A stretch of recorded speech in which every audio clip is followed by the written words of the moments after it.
حاضر نان نبندی به بهونه شد عید بکلا من خونه خشتومن نرفتم من خانه داماد چیدم داماد خریدم یوشی مونده کردیم دستا تحملی هم دستا میسوزه او تندره پیش رفتن آسونه. نانهای پخته خاله حلیمه خان احمد و کیهاز در قلب همدهگان موا گرفته است. او دسترخوان عائله را به نان گرم هیچ تصور نمی کند. او را همراه با همسایه زنها وقتی چپاتی و کلچه راستکنی خوردیم. از صحبت ها آنها از نان دیده چپاتی بیشتر آماده می کنند، زیرا هم کم مصرف و هم زود تیار می شود.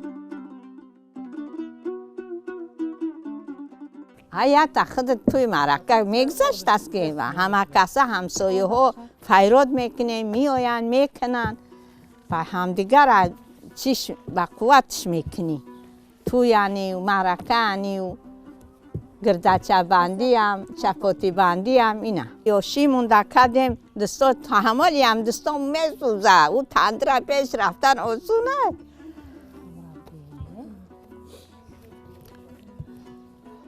به هنر به حیدر بزرگ میگیرن میخورن هنردار داره شکر میکنه میبنده اگه بزرگ نونش هست و چنی ای تندر خشرو نیست به مزه نیست ای علو گرمی نمک او در جاش با کمتر با روغنش بذاره عجایی بود میشه. در خاندانی هر یک زن تاجیک نان زیب دسترخوان می باشد. برای همین به هر یک زن تاجیک لازم می باشد که پختن نانهای گوناگون را از آوان جوانی یاد بگیرد. در هر یک مرحله هایی که در منطقه ما گذرانیده می شود دسترخوان را به آرایش با چپاتی و تنگچه و گردچه و کلچه تصور کردن به نهایت دشوار می باشد. برای همین ما زنان محله کوشش به خرج می دهیم که پیش از آنی که فرزندان خود را عائله‌دار کنیم به آنها حتما پختن این گونه نانهای زیبا را آموزانیم.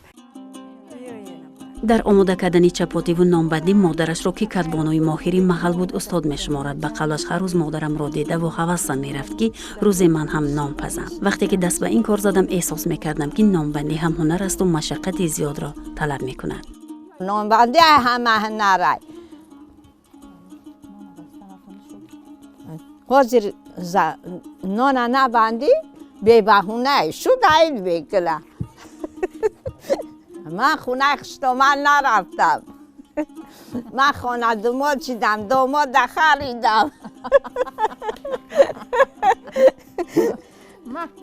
چرا بچه نداشت اوچن بعد خوجاینم اومده اوچن نشونم داد با اوچن بیچاره چشماش نمیدیده شد بعد دیگه طبقه همه شبارم کرد با کدم ای میده کدم با کتا کدم یاد گرفتم.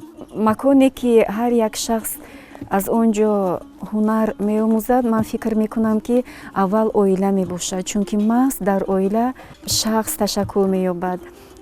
هنرهایی که از بابا و بیبی های ما ماندند محض در محیط عائله هر یک شخص می تواند به ممانعت آموزد. به اندیشه این کدبانوی ماهر اگر خمیر را خوب خیلانیدیم نان نیز با لذت و زیبا میبراید. از همین لحاظ من چند مرتبه خمیر را میخیلانم. او نه تنها هنر نانپزی بلکه تنورسازی را نیز دارد. تنورهای خود و همسایه ها را او میسازد. انا همین گونه تنورهای کلان دارند و نان و چپاتی های با لذت را در فرصت کوتاه آماده میکنند. نانای کلون هم بسته میتونم، نانی میده هم بسته میتونم. خدا را شگرانه یک کلن دارم. ای هنرمندی شخصی جیدوش کردم. خدا میکنیم. 5 تا بچه داره شگرانه. اون کلن میگرفتگی ای ویم. و همین طریق توی بکنیم این همین تا چپاتی میکنیم، گردچه میکنیم. زنی تاجیک خود با پختن و با آماده کردن نانهای ملی مشهور تمام جهان گشته است.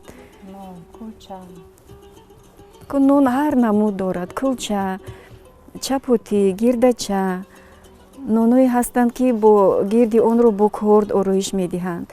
ин аз худи тахайюлоти соҳибхоназан вобастагӣ дорад. 2 соат кифоя аст ки нон хамир расида ба пухтан омода шавад.